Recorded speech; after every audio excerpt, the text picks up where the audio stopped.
good morning, good afternoon, and good night. What's greetings, Earth? Same genius time. In the demographic I identify with. I don't believe you murder. I think an ignorant voter and a non-voter What he did.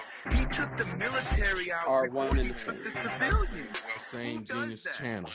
Under his watch. What Know has something, he done bro. about police reform in this country? Nothing. Greetings, Earthlings, and welcome to Unsolicited Genius. I am your curator, Carlton Ennis. I am joined today by my brother man who's made a plan and is sticking to that plan, Craig Lindo. And San Francisco's victory is such a treat for Mo Lawton. On today's show, we will talk about affirmative action, give some more reactions to the NFL playoffs, and talk about the butcher that is coming. We hope to give you something to ponder. Listening to What up, Craig? What up, Mo? What is going on, good brothers? Chilling, proud of you. You ain't messed up the intro. One take, Carlton. Oh, And then you mess up the intro with that. So how about that? How about them apples? What's going on with you, Craig? What's on your mind? news, man. I get my news in the second half of the day. I don't like to get news before I go to work. And with stuff going on with the BRICS Union concerns me. I see some long-term things. The resource-dominant global South uniting and getting more members and taking the moves they're making. And it's not, I don't feel like, unless I go out of my way to get the information, I feel like I don't hear about it here. And I think it's concerning. That's what's on my mind. What's concerning? Well, the unification BRICS is Brazil, Russia, India, China, South Africa. That's the namesake, BRICS. But they're it's basically a political union of countries, and they're accumulating more allies. South Africa recently, as you may or may not know, filed charges against the U.S. in international court. Oh, excuse me, Israel in the international court regarding the activities over in West Asia.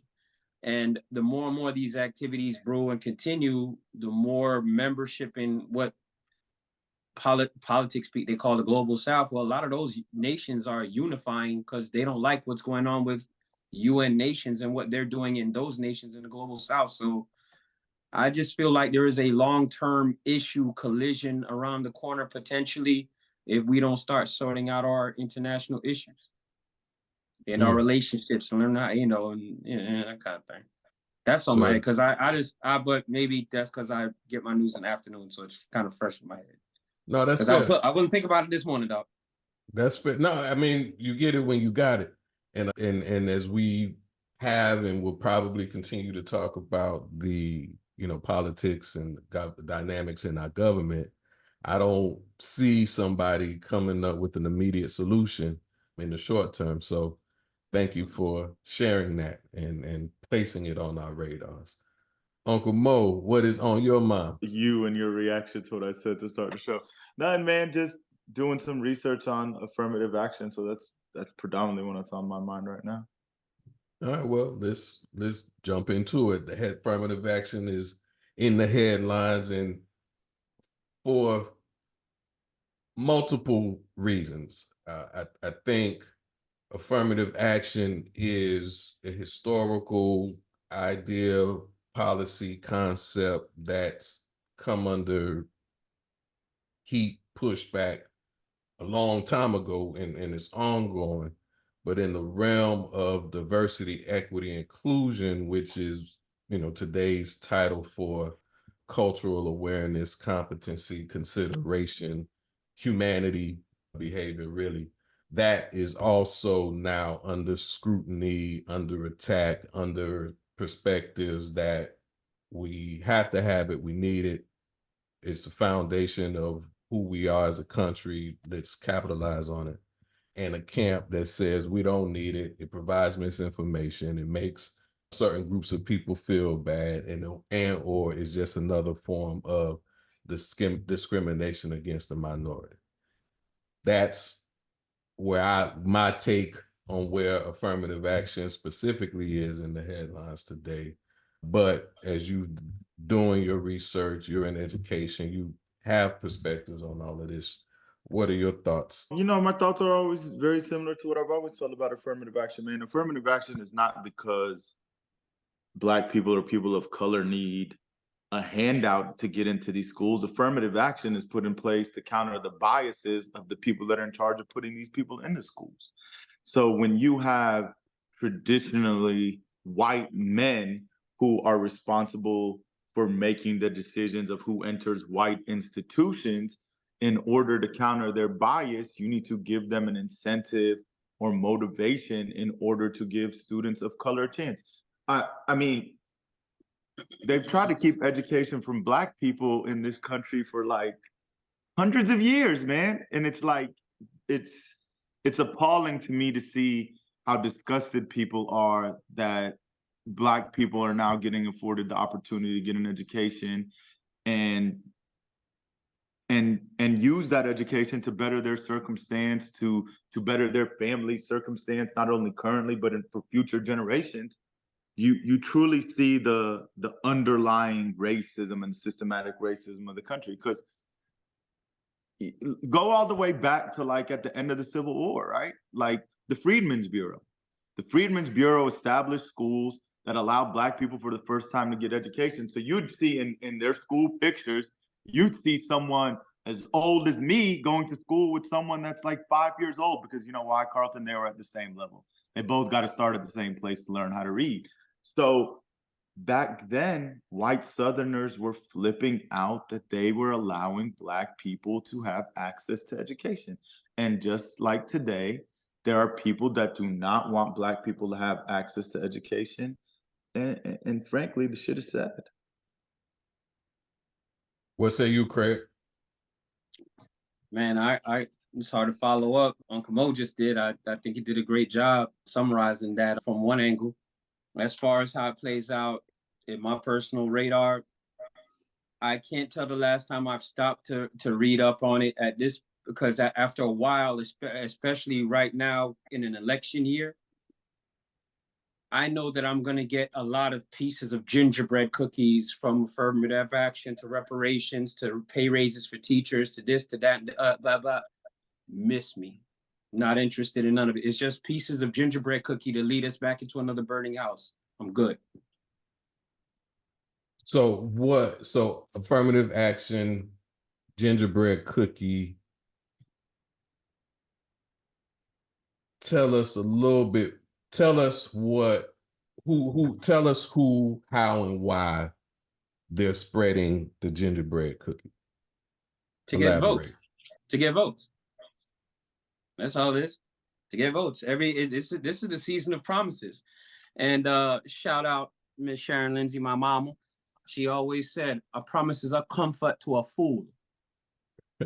Let me water that down a little bit. A promise is a comfort to a fool. So yeah, when something actually is, I might be interested, but it just sounds like I've been hearing the same old stuff for, man, since I got to this country. I came here in the 80s.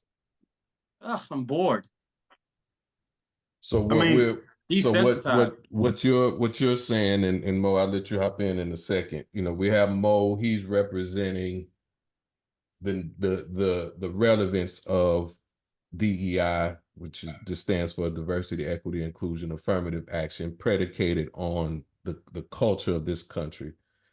Craig, you're saying that in all that these efforts, these initiatives were going back to your arrival in this country, it lends itself to being a lot of talk, a lot of empty promises, and to garner support, to garner votes. But at the end of the day, the shenanigans pretty much stay the same. If I got any of that wrong, y'all correct me. Man, yo. Yeah. It sounds yes, you did get it right. It's not that I hate I'm anti-affirmative action or anything like that. It's just, dude, I've been hearing the same promises for at least close to 2 scores now. a few decades plus. Like, come on, man, I'm good. This man won 2 schools. In my lifetime, I've seen or experienced affirmative action in the workspace and in the academic space. I feel like the season where, you know, maybe it was affirmative actions initiatives working going back to mid to late 90s, I feel like that gave University of Florida a populace of students that were exceptional while there that otherwise would not have had that opportunity. Talking about whether the three of us, our friends, our fraternity brothers, you know, Mo's wife, who knows the limits to which the University of Florida story would not be written if for not the likes of Walter Robinson, Michael Powell, who in a period of time made sure Blacks had an opportunity to go to University of Florida, took advantage of a list of programs to make it happen. Big shout out. And I've also been in that dynamic where in a professional setting, interviews had to be done because they said that's what they would do, but there was no interest in me as a candidate. Right. So it works. It has areas where it can be improved, but at the end of the day, it's because of the bias that exists in American culture that we have affirmative action, that we talk about diversity, equity, inclusion, but yet and still we still have those in the same country that deny that that bias exists. The good part about America when America is at its best is the diversity part of America. For example, like, I mean, I don't think anyone here just eats hamburgers and hot dogs. We got Chinese food and Italian food and all these different cuisines that are shared from all Mexican food. Thank God for Taco Tuesday. Like all of this that you get to experience because of different cultures is what to me highlights America at its strongest suit. And when you take away affirmative action, the other part about this, Carlton, that I feel no one wants to address is they don't want young white people and young Black people intermingling in those kind of settings. Because God forbid young white people become enlightened and then they start fighting for, I don't know, things like equality, or they start to put themselves in someone else's shoes and realize why someone that's Black might feel like they're marginalized in this country due to how they're treated. That's what they're trying to avoid at all costs. Let me just give you some numbers, man. Without affirmative action, there's a 23% point decline in the amount of students that are accepted into state universities. 23%. The real question you need to ask with affirmative action to me is, if a student gets in because of affirmative action, are they graduating? Because if they're graduating, that means they're qualified to be there. Like Carlton Innes was qualified to be at the University of Florida, and he proved that. Craig Lindo was qualified to be at the University of Florida. Shout out to my Ari. Yeah, like I graduated with my degree from the University of Florida because I was qualified to be there. It had nothing to do with us getting in because of affirmative action. Affirmative action just made them look at us and not overlook our application. That's all that was. My wife, beautiful African-American woman, you see what I did there? Hopefully I'll get some because I said that. We'll see. We'll see. She not only graduated from the University of Florida with an undergrad, but she has a master's in business administration as well as a master's in industrial engineering from the University of Florida. She had every right to be on that campus, and she excelled while on that campus. Just real, Carlton, University of Mississippi, 2003, 48% of their graduates were Black. High school graduates were Black. Only 8% of them were admitted into the University of Mississippi. University of Georgia, 36% of their high school graduates were Black. 6% got to enter the University of Georgia. South Carolina, 35% Black, 8% got admitted in. Louisiana, 43% black. Louisiana, 19% got in. We could keep going if you'd like. Maryland, 33% black, only 10% got in. Alabama, 31% black, only 11% got in. I refuse to believe that these students weren't qualified. I just refuse to believe that the majority of them were not qualified enough to get into these schools. I find that hard to believe. This is another attempt to keep Black people down by keeping education away from Black people. And frankly, in my opinion, I feel it's pathetic. And then these people that argue against affirmative action, right? Craig, they take away affirmative action in the Supreme Court, but they don't take away legacy admissions. They don't take away legacy admissions. So just because you're born to a certain parent that went there, you get to go in there. But I thought it was about merit. It's only about merit when it applies to people of color. What about all those celebrities whose kids couldn't get into those universities on merit? So what did they do? They paid to get them in. They're paying for their SAT scores. You don't hear any outrage about that. Well, that's your girl. Your desperate housewife got in trouble with that. You had something, Craig? Yeah. Hypocrisy of it all, man. I appreciate Uncle Mo pointing out especially on the education side of it. You're a passionate educator. I love that. I will also point out it is, you talk about not having access or not, you started that point when you said not mixing, especially in certain settings, right? And that triggered me thinking about miscegenation laws or anti-miscegenation laws. Either way, laws that would prevent one ethnic group from cohabitating or marrying and going further than that with another. And how you could find laws that predate the founding of this country, those kind of laws that predate the founding of this country. There are forces out there that don't want us to mix for various reasons. And shallow as it might sound, they might be tired of losing their women. I just think I think it more relates though to you got to think, man, if a Black person gets with a white person, there's a certain understanding there in order for you to be together. And then if you have children, you're going to raise those children to be conscious of the plight of other people because they're going to be mixed. Think about what Craig just said, Carlton, and it's very true.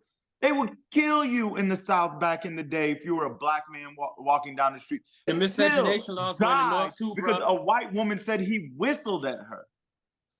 That is all a ploy to keep us separated so we can't understand each other, so we don't develop empathy for each other.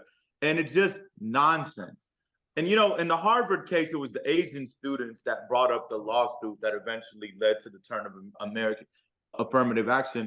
But just some more numbers. Since affirmative action has been repealed, there's been a decline of Latino men in the workforce by 7%. Black women's participation has decreased by 4%. Asian women's participation has decreased by 37%. Interesting. Who did this really benefit? Interesting. Stats are the stats. So in all that we've said about it, whether it's the carrot at election time, the indication of bias that still exists in the country, and or the reality of what those that do get considered because of a rule or a law, how they excel. With all of those things in the mix of this discussion, what is there to do? I mean, you got to hope, in my mind, that these universities, recognize that there is bias in their admissions process and do the right things. But I don't know, man. I just, when you think about the Supreme Court's decision, one of the people that was very adamant or very against affirmative action was that clown, Clarence Thomas. And I'll say it, he's a damn coon. So Clarence Thomas is the worst kind of hypocrite to me, because one of the reasons why Clarence Thomas gets to sit on the Supreme Court bench is because of affirmative action. He's admitted that he's used affirmative action to get where he is in life, but now he wants to shit on it and say, well, it made me feel like I was lesser because I got in because of that. Like, what the hell are you talking about right now? Like, this is, it's the hypocrisy of it all, Carlton, that absolutely drives me crazy. You know, I don't see how it can change because people are naturally biased, Carlton. And I'm not just saying white people, black people too. If you as a black person have a business, right? And you have an opportunity to hire a white person or a black person, and all else is equal, you're probably going to hire the person that looks like you.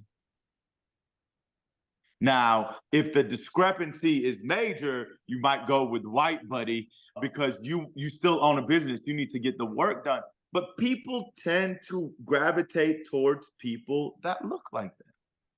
They're comfortable. We do what's comfortable. We gravitate toward what's comfortable. We gravitate toward the known. We fear the unknown. Whether, you know, to the points both of you've made earlier in regard to the fear of co-mingling, the fear of people who were kept separate becoming familiar with each other is real. Whether that's the driver at, you know, Harvard, Yale, Florida, whomever, you know, I won't claim that. But there's fear in the unknown. There's comfort in the known. Craig, solution, if you have any. From the educational perspective, there was a time where we had our own institutions and ran them without interference. If affirmative action or whatever synonyms are going to be taken away, just leave me alone and let me run my own school. Let us run our own schools then. Fine. Back because our schools were doing, you know, there was a point where our schools were fine and we were generating successful communities out of it before they were getting flooded or bombed. So you don't have to let me into yours. Just let me do me. I mean, I want for any child in this country, especially for black children, I want them to have the option to go whatever damn school they want, just like anybody else has the option. You know, Craig, if they want to go to an HBCU, more power to them. But if they want to go to the state school in the state, they deserve every chance that a white student gets to attend that university. You know, the other issue with affirmative action, Carlton, that we haven't brought up is what if you're poor black or poor white, you're not getting access to equal education like in an area that is wealthy. So what is taking into account that the states that you are living in are not giving you an equal shake from the beginning? Like, that would be my question. Why, if you don't want to do it by race, then do it by socioeconomic status, because the schools that you're putting these poor kids in are not equal to the schools that people can afford to pay $32,000 to send their kid to a private school. They are not getting the same quality education. If everything was equal and they're having access to the same education, cool. But that's not the circumstance. Craig? Another thing I'll throw out there for thought is the corporatization of education and the amount of money behind it. Everything that money is, it's one of the things that money has corrupted. Like, due to our experience, I'm sure within our degrees of separation, we know people doing post-baccalaureate doctorate research that, hey, the company would prefer if the results said this, or they're only funding what they're funding. Like, it's always been just how money has corrupted other things. I think to some extent it has also corrupted education. So maybe to some extent, even if it's just state schools or something, there needs to be an access to college level education without the markup that is damn near equivalent to like prescription drugs. No, that's the fair. markup is damn near the same.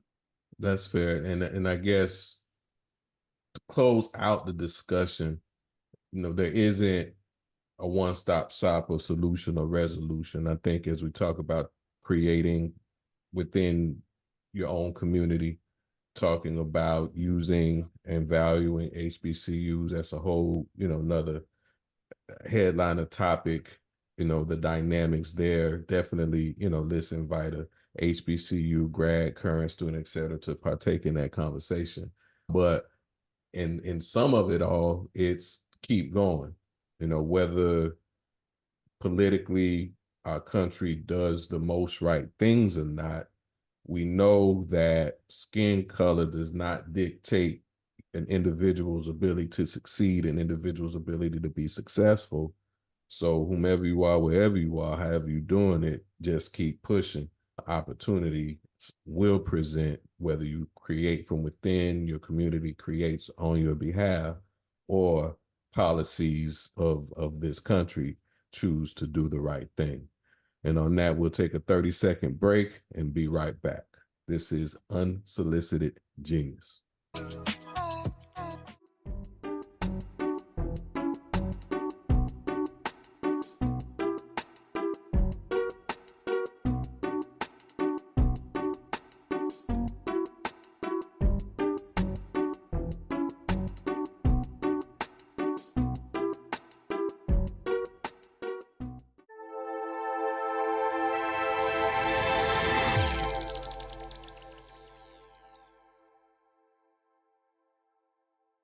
Welcome back, Unsolicited Genius. What in the sports? We down to one more game, but before we talk about that game, what are you all's reactions to this weekend's festivities? Craig, I'll start with you because I know we might be able to assume what Uncle Mo is. Yeah, well, I picked against the Niners, but bang, bang, Niner gang, they did that thing. You know what I'm saying? Like, hey, we had some good games.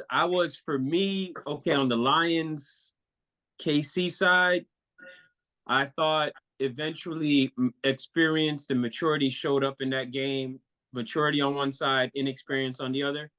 And then as far as the Niners Ravens. Chiefs Ravens. Okay. Oh, I'm sorry. Yeah, no worries. We got you. Man, I thought I expected a different kind of competitiveness from the Ravens offensively, and the lack of competitiveness towards the end. It just looks, especially particular offense, it was bordering, it was just weird, bordering on suspicious. I'm still flabbergasted for being that wrong in both games. But I'm gonna still watch anyway. It's gonna be good. So Detroit 49ers was a toss-up. I picked Detroit. I thought they had momentum for 2 quarters, one half. You were wrong. But 49ers showed the fortitude. The defense was able to stop the bleeding, and the offense gave the offense enough time to figure it out. But like you, I picked Detroit. So yes, I was wrong. Congratulations to the San Francisco 49ers, and specifically Uncle Mo. And shout out to Brian. He did the show last year. He's a 49er fan. My boxing trainer, 49ers. Shout out to him too. The Chiefs-Ravens game, picked Ravens, not shocked that the Chiefs won. It's Mahomes. You can't never really count them out as long as he's the quarterback.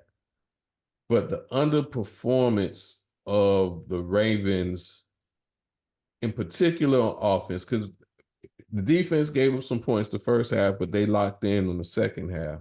But the ineptitude of the Ravens offense was shocking, in particular because how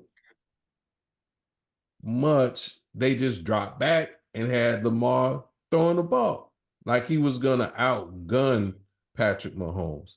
Where are the running plays? Where are the read options? Where is it getting him to be Mr. Excitement? So the play calling was, I think, horrific. And then Lamar Jackson's performance did not look like the MVP. Granted, he can't do it by himself. Passes was dropped. But he looked shaken. He looked unready for the moment. So not shocked that I got both picks wrong. The winners were definitely deserving teams that you had to pick somebody. But the performance of the Ravens on offense, predicated on how they played as recently as the previous week, was a bit shocking to me. But clearly, this year, the star of the show, Mohamed Lotfi. So I open the floor to you to offer your playoff reactions. Man, I'll start with the Ravens and the Chiefs. I don't know why y'all boys are shocked. Lamar Jackson's playoff record is 2-4. He's been absolute trash in the playoffs. That is who he is in the playoffs right now. And I love Lamar Jackson. I think he's a great player, but when the lights are the brightest, he hasn't shown us the ability to perform at that level. Do I think the play calling was not the best? I definitely agree with you on that. But at the end of the day, regardless of the play calling, and I think Shannon Sharp was saying this, and I agree with this, when you're a great player, you're supposed to rise above that stuff. True like, statement. especially if they're putting the ball in your hands, because the ball was still in his hands. The ball was in his hands. And when you watch that game, man, he looked tight. Like, from the very beginning of the game, he looked tight to me. Like, how many times did he drop back in that game? Had plenty of time. There was no one open. He had an opportunity to run. And it's like, he was like, I'm going to show y'all. I'm a drop back passer too. And it's like, do what you do best, bro. Take off, run, make plays with your arm. The other part about that game, and like, because, you know, it's not just on him, but I definitely think he played like crap, is just their lack of discipline in that game. Oh yeah, I forgot was that part. was pathetic. Yeah. Like, you're not gonna beat Patrick Mahomes and the Kansas City Chiefs. Zay Flowers might have had the worst 5 minutes I've ever seen in my life. Ever. Like, and everyone's talking about, oh, they didn't call it on Kelsey because Kelsey was doing the first step down. Zay Flowers pushed Buddy down, spun the ball around him, and then stood over him.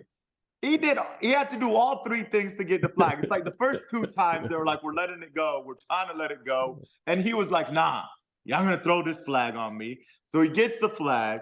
Then he has an opportunity to score. And why does he reach the ball out like that? He's got the first down.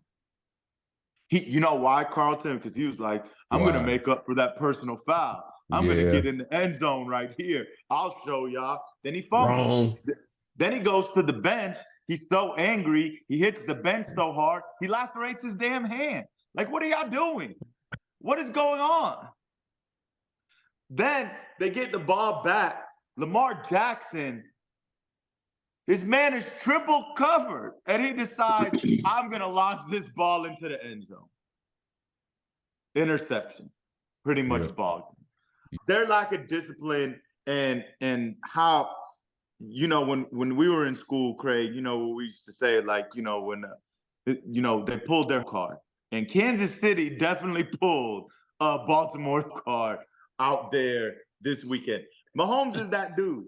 You know, I don't take anything away from Mahomes. I guess the point where I get irritated, I guess, with the media when it comes to Mahomes is this talk that he's the GOAT. Like, I just don't understand that talk, because even if Mahomes wins this Super Bowl, that'll be 3. Brady has 7, and Brady's also beat Mahomes. He went into Kansas City in an AFC Championship game, beat Mahomes. He beat Mahomes in a Super Bowl.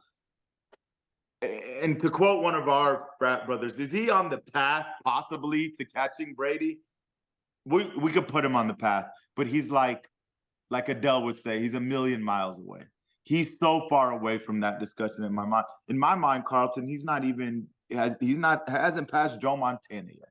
So if you want to say that he's a talent that we've never seen before on the football field, I could ride with that. But to proclaim him the GOAT to me is outlandish in my mind.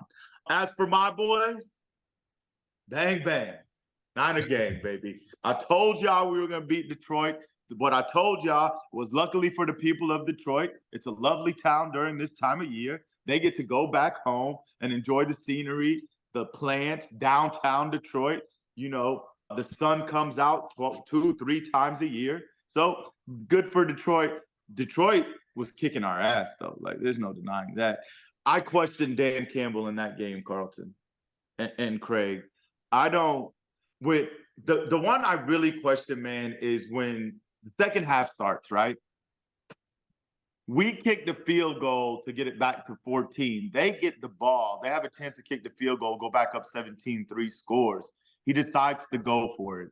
I vehemently disagree with that decision. I thought he should have kicked the field goal, because if they go back up 3 scores, it kind of makes it feel like a more insurmountable task for the 49ers to come back in that situation.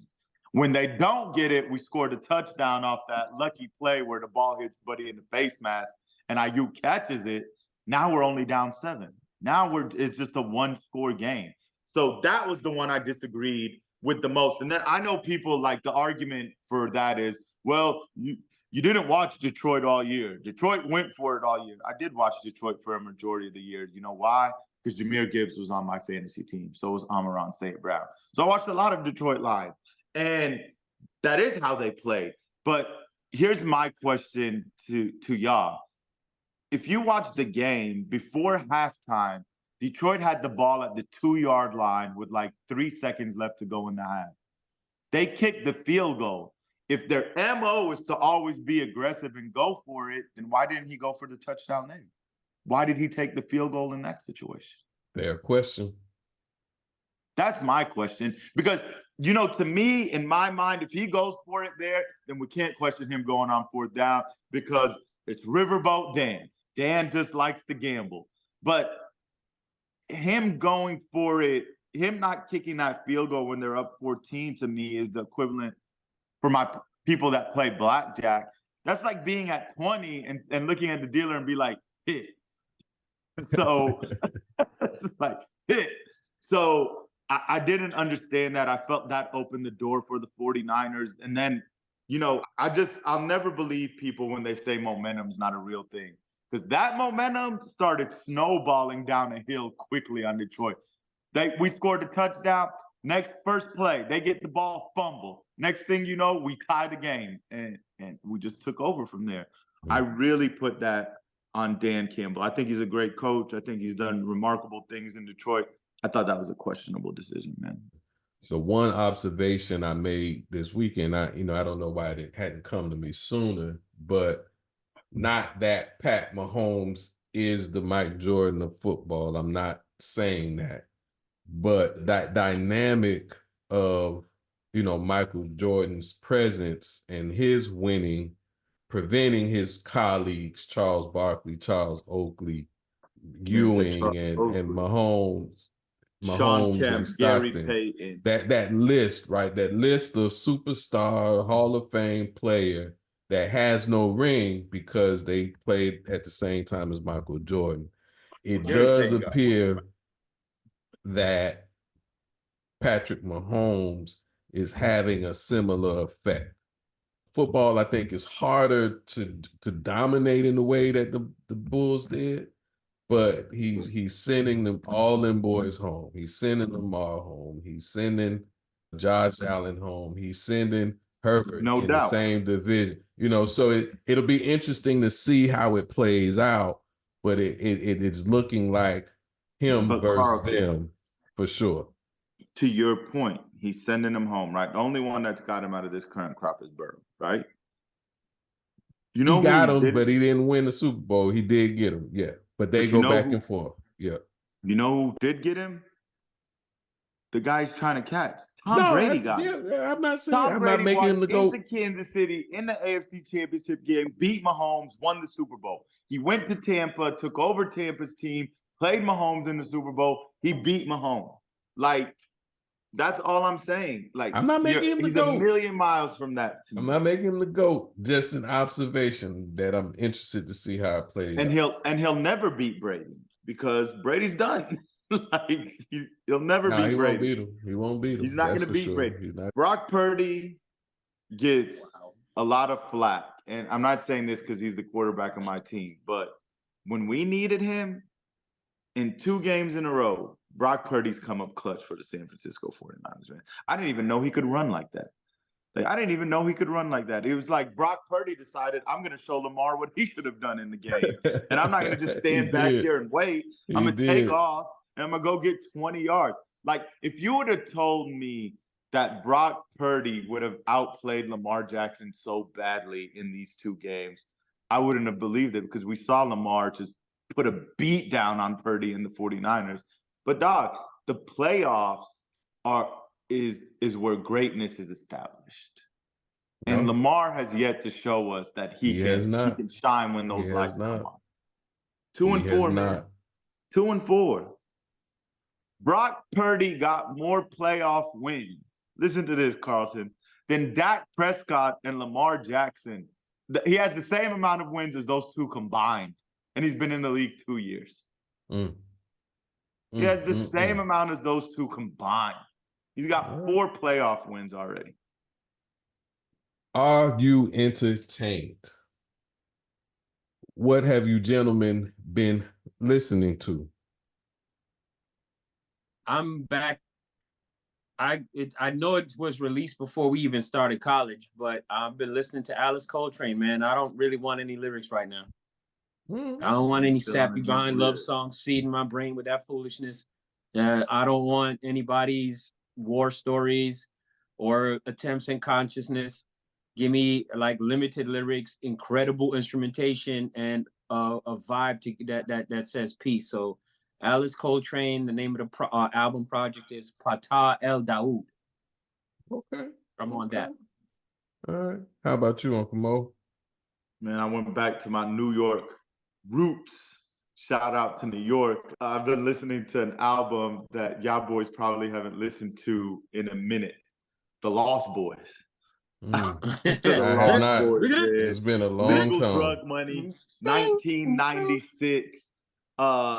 Just an absolute classic. Just love it, man. Like, just absolutely love it. So that is what I've been listening to. That's that era.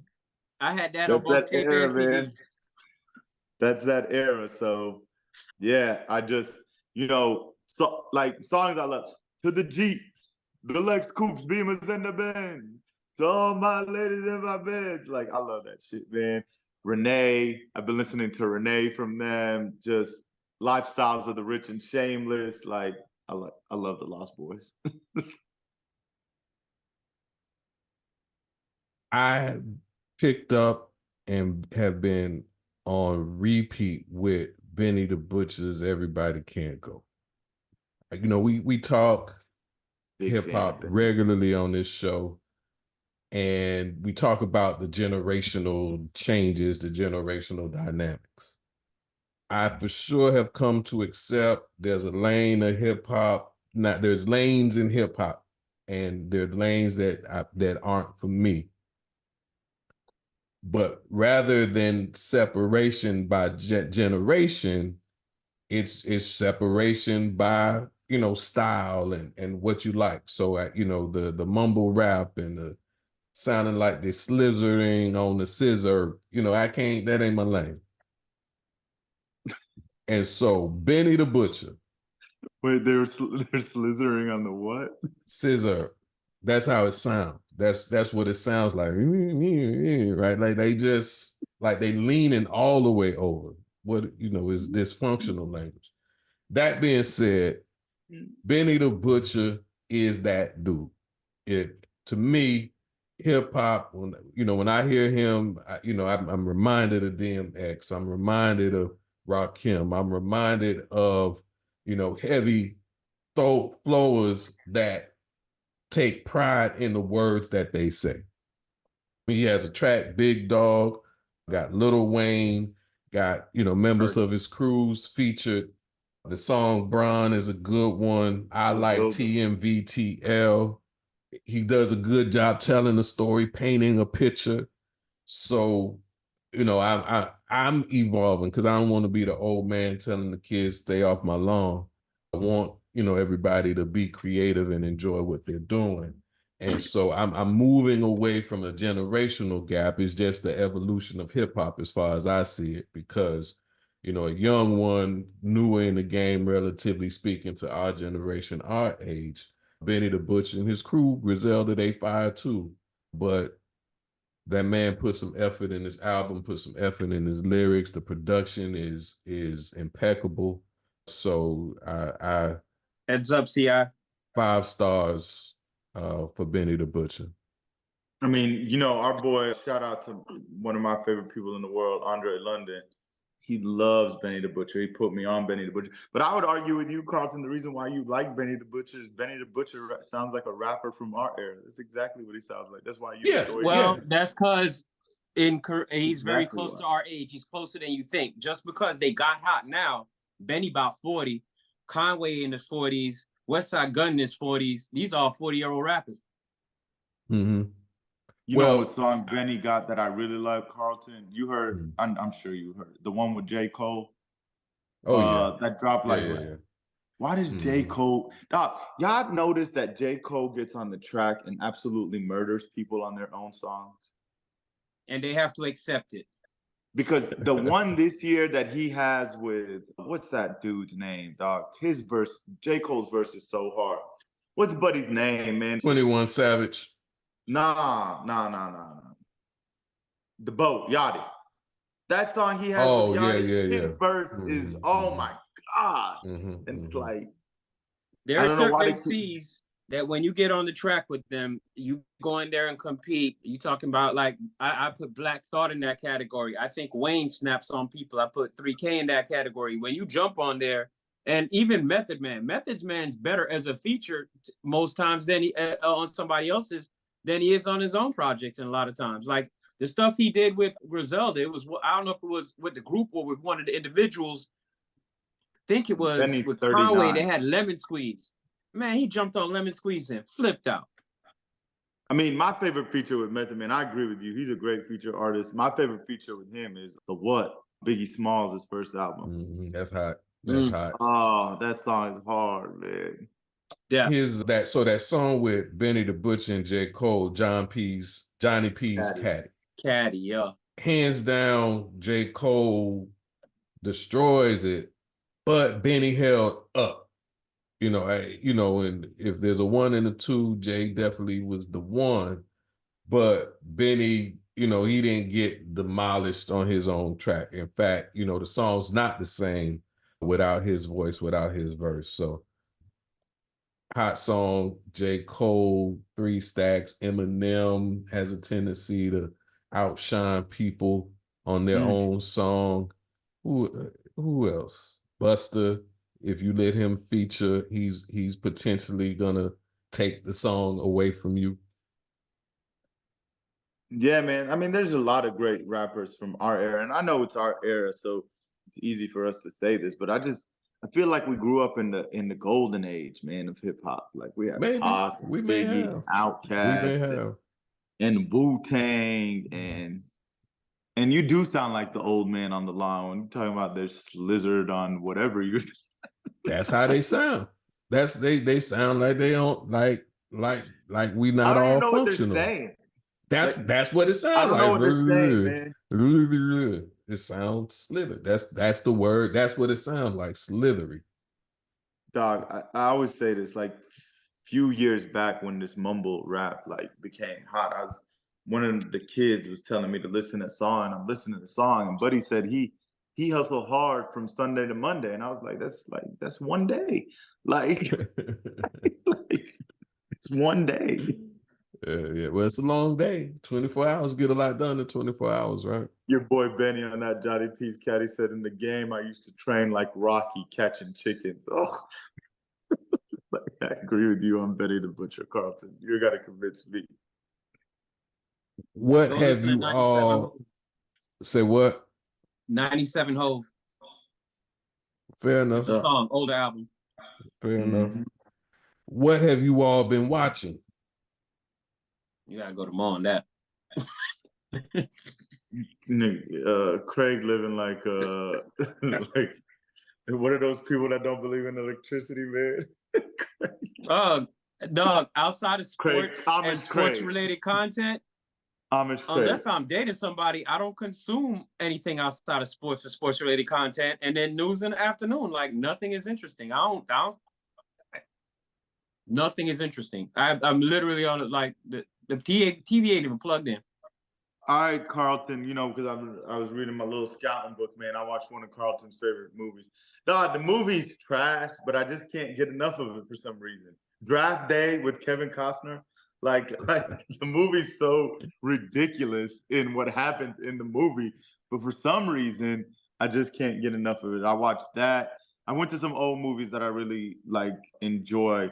Carlton knows about this movie that I really like. He's seen it. He's not as fond of it as me, but there's a movie called Chef that I really like that deals with like a guy that's trying to be a chef and establish a relationship with his son. It just speaks to me. So I watched that. I've been watching my cooking shows, man. Like, dog, I'm addicted to Chopped. Like Chopped on Food Network is something that I watch like religiously.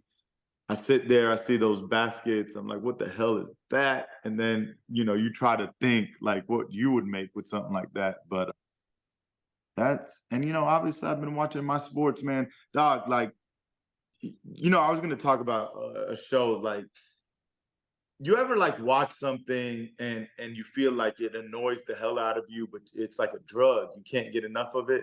That's how I feel about Stephen A. Smith.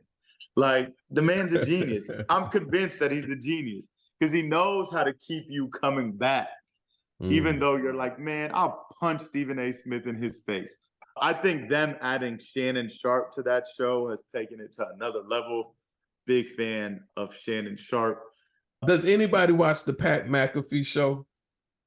Excellent. Love it. You like it? On and off. I catch on and off. Pat McAfee, one of my favorite naysayers, Carlton. And if you know, you know. I don't know.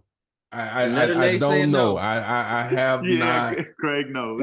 I haven't gotten into the show. I'm curious because it's not. I don't see a lot of his one-liners the way I might see Stephen A. or Shannon's one-liners here and there. So I wasn't sure if the show even was having traction, but you love it. I mean, I just like Pat McAfee. I like him on Game Day. I like him when he's on First Take. You know, Kamari isn't actually into the Pat McAfee show. You know, they cuss on there daytime, like just cuss. I didn't know. Really? I don't know. On ESPN. I didn't know. Okay. There's a disclaimer, man, that says that they cuss, and the reason why they cuss is because that's how adults talk for real in the real world. I just think there's a certain, like, I don't know, man. I guess I relate to it because, you know, he's not biting his tongue. He just says what he feels without worrying about the repercussions of that. Dog, one day he was talking about his boss. Like, talking about his boss was trying to suppress the show. I was like, this dude is wilding out. Because, you know, ESPN doesn't usually like that kind of drama. Back talk. They don't like back talk. Yeah, but Pat McAfee he doesn't give two Fs. Okay. Just like, whatever, All man. right. Well, because I believe there's a competition for his services. So go ahead and let him go. You want to. I mean, they can let him go if they want, but they signed a contract with that man that gave him $90 million. They let him go. That's what I'm saying. Somebody else out there willing to pay him a lot of money too. And they still have to come up off that 90 mil. Like, so. All right, well, he's done a hell of a job of turning his punting career into a career media. The punter. Okay. All right. Well, I'll give it a chance. I'll find my way to check it out. My addition to what I have been watching, not yesterday watched, but I was able to appreciate is Monarch on Apple TV, Apple Plus, one of those. But it's for those who are Godzilla, King Kong fans. This gives you some backstory into how, when, where. We haven't gotten to the why yet. Godzilla and all his foes have come about. So since I was a kid, been a Godzilla geek, watched all the little black and whites and figurine movies, fast forward into the more modern versions of them. I do find joy in that. So I watched Monarch. So if you guys are a fan, you're not even sure what the hell Monarch was, check it out. It's not all action, you know, it's story, it's drama, but I like a good fill in the backstory. So that was I Monarch hate for me. Godzilla, so I definitely won't be. You hate Godzilla? Yes. That should never entertain me, man. King Kong, Godzilla, like I don't care. None of it. None of it. My favorite movie that involves animals is Planet of the Apes. Like that's my shit. It's good. It makes me uncomfortable, but it's good. I enjoy it. Mm-hmm. I mean, I understand what you're saying when you say it makes you uncomfortable, but I'm with you. I'm with you on that. It makes me very uncomfortable. So you got anything to add to the what you watch, Mix? I know, Craig, you watch the news and what have yous, and you actually shared some news with us earlier, some relevant stuff. So I hope everybody feels the education you offered. Anything? What else is happening in the world of news that you have been observing? In the world of afternoon news, that's where that's In when he gets it. particular, Yeah. That's why the I don't like getting news before I go deal with before the work I do. I feel it when I get that stuff before I deal with them, it taints me. So I That's don't what like they getting said. news in the That's morning to smart. start my day. It That's smart. put the get. Yeah, I'm good on that. What else is happening? We need to keep our eyeballs on. Man, I do. The situation in West Asia is dire, but there's also situations on the African continent that need to get our attention, and I would not know how to direct attention there, but I know that my whether legacy, traditional, whatever buzzword is, news sources here aren't giving it to me. For me to get a lot of that information, I got to go seek it elsewhere, and I think that's a real rotten fish I'm smelling. I don't think because I don't think many citizens are getting a complete picture. But hell, they barely know about what's going on in West Asia, and that's on all the legacy media streams. So I don't know. That my concern, I guess part of my concern is how all the things that are going on. I'm not saying absorb it and let it scare you, right? But I don't think we should be absolutely dismissive at the same time either, because these things, I do think the events that are taking place not on American soil right now will come back to impact those that are living on American soil. So, No, that's fair. I mean, I think that's why world news is relevant, possibly why we don't get more of it, because it would inform us and we may make decisions differently. So keep us updated, man. Keep us informed. All right, gentlemen, what have you been reading? Chef Paul Perdum's Louisiana Kitchen Cookbook. That's what I've been on this week. Okay. I'm a big fan of Cajun style food. This man is a god in the New Orleans food scene. So I've just been checking out some of these recipes, man. Have you made anything yet? I've made the blackened chicken, and How it was was it? no, you didn't. delicious. If you ain't posted to the gram, it didn't happen. Nah, man, I'm not. I don't even want to get into that. Yeah, I'll post it next time. I'll post it to the gram, and hopefully I could get me one of them girls we were talking about with the whole body kit. I mean, holler back. That's You what the make grass such is. progress, If you want it, ask the gram for it. It'll find its way to you. That is for certain. Man. He's got a real good blackening seasoning in there that I would recommend people get down on. Blackening protein, man. Salmon, chicken, it's the way to go. It's just the way to go. With a little fettuccine. Big fan, dog. Big fan. Craig, what you been? Well, I saw the Maya Angelou poetry book. What? Yeah. The one that stood out to me is Rest in peace to the queen. all right. The poem that stood out to me is kind of short, so I'll read it briefly if you don't mind. Oh, go ahead, please. A conceit. A conceit. Give me your hand. Make room for me to lead and follow you. Beyond this rage of poetry, let others have the privacy of touching words and love of loss of love. For me, give me your hand. kind of spoke to me. So, I think it hit my radar maybe yesterday, and it's kind of been sitting there ever since. Brother What a Craig genius that is. said, shout out, shout out. What's the title of the poem again? Make sure we heard it. A conceit. A conceit. All right. Thank you for sharing. Thank you. So we talked relationships last episode. So it took me to one of my first self-help learning books way back when, out of just deep curiosity. Men Are From Mars, Women Are From Venus by John Gray. There's a lot more has been said and infused into relationship jargon since the writing of this book. I have not found anything that has given me as significant of a shift in insight as this book at my times of reading it.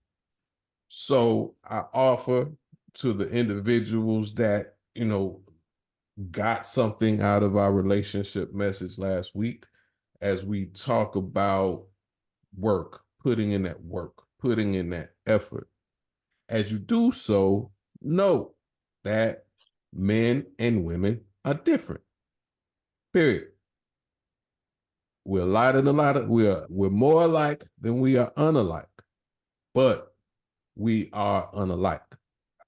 And having an appreciation, empathy, and acceptance and understanding, and some other words for those differences, can help you have a more successful interaction dynamic as you work on relating. So if you got other books, keep them. If you're doing couples counseling, therapy, you got something that work, keep it. I'm not saying this supplants any of that, but from my experience and the content that's within, especially if you find yourself male, female, man, woman, however you choose to identify, struggling to connect with and communicate with somebody from the opposite sex. Men Are From Mars, Women Are From Venus. Check it out, John Gray. And on that, we'll take a 30-second break and be right back.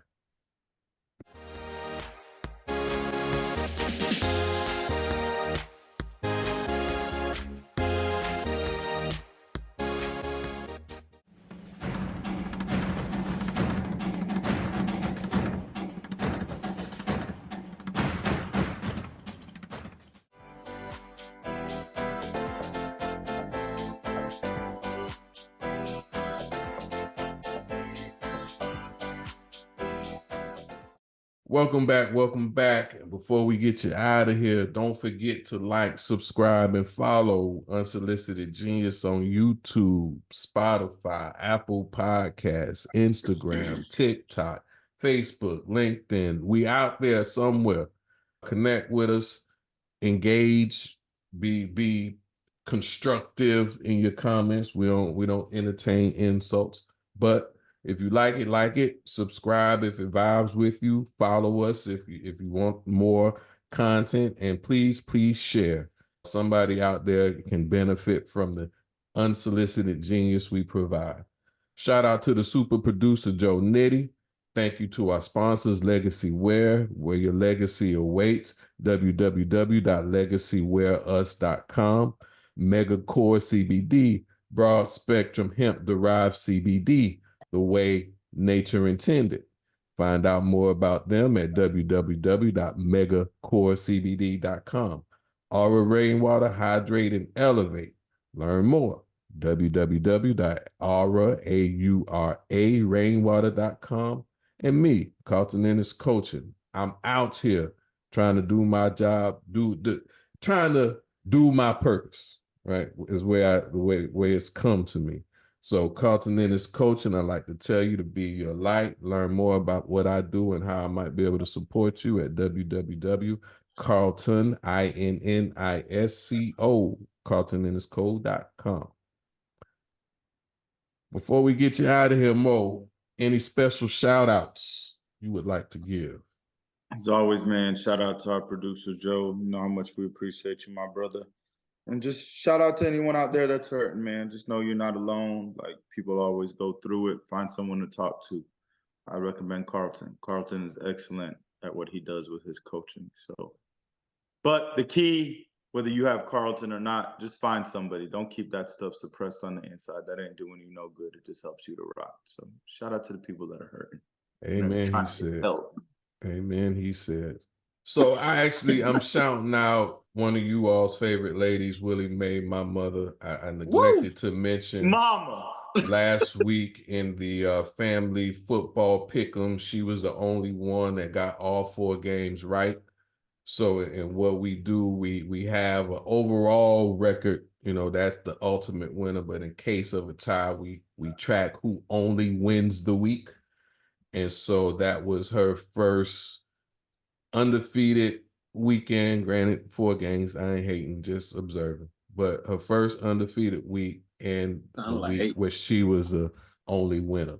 So shout out to Granny Mae. She did it. I don't know and what I you neglected consider to be mention hate, it. but you sound like you're a hater. Just observing. Just No, the observing. only Hey, he thing got Just that observing. chill glass though. Just No, observing. man. Craig, the Just only observation. thing saltier than him is that beard he rocking. Just an observation. I'm in no place to criticize, dog. Willie Just Mae. an observation. Dog, but I'm starting to get it too.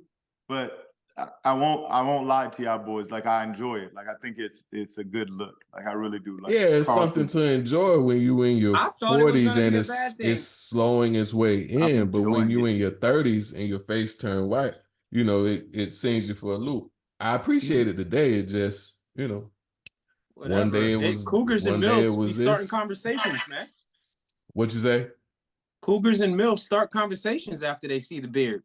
Let it grow. Let the salt, you know, flow. Let it snow, man. Let it snow. Men are from Mars, women are from Venus. Yep. Seriously though, shout out to Willie Mae, man. Carlton's mom is an amazing woman.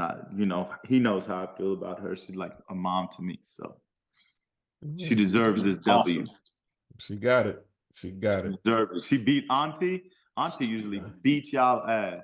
I mean, she probably still gonna win. Auntie probably still gonna win. I'm out of it. You know, I think last week did me in.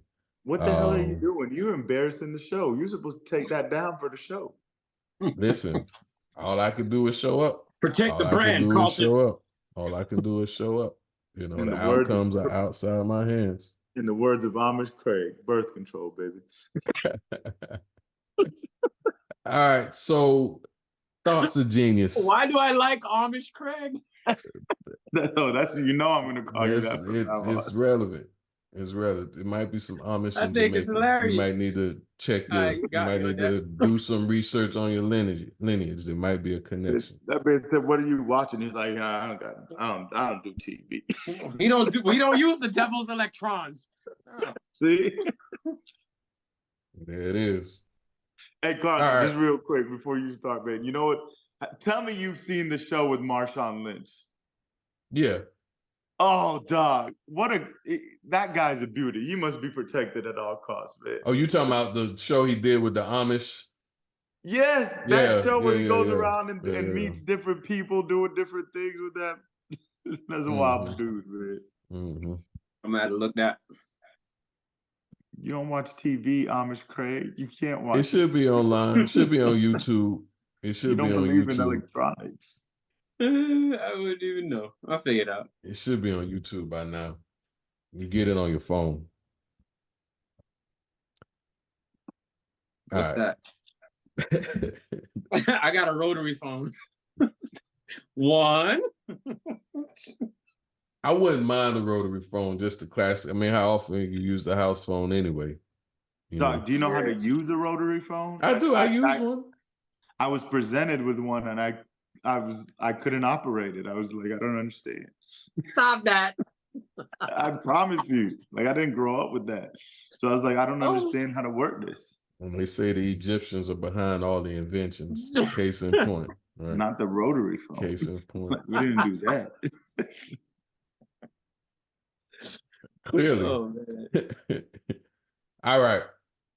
Thoughts of Genius. Tonight's Thoughts of Genius, we talked earlier about affirmative action, diversity, equity, inclusion, all we believe relevant, all because of who the United States has a place. Our opinion, clearly there's others that see it otherwise. Aside from that, what I want to make sure isn't lost in us even discussing this point is recognizing that whoever you are, whatever you are wanting to do, no one can stop you. They can get in the way. They can prevent you. They can prevent it at this time. They can create roadblocks. They can create stumbling blocks, but they cannot stop you. Whether you work around them, whether you work through them, whether you go in during after hours, study, research later at night, maybe not fair, maybe more difficult, maybe more challenging, but you cannot be stopped if you make the decision on where you are going. Life comes with challenges. Life comes with obstacles. You just got to wake up and experience that. Those are the things that are outside of your control. What is within your control is your effort. What is within your control is your willingness to overcome. What is in your control is giving that thing the best that you got. So if you want to go to college, maybe Harvard won't let you in. Maybe they met their quota. They don't have space for you and what you do. There is a college you can get to. There is a method for you to learn that craft. There is an avenue for you to present your idea. There is somebody that is willing to invest in what you are selling.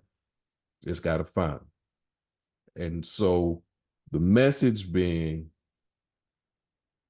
whatever you want, go get it. Do not let these people stop you. And on that, this has been another episode of Unsolicited Genius. Join us next week, same Genius time, same Genius channel. And for whenever you are, good morning, good afternoon, and good night.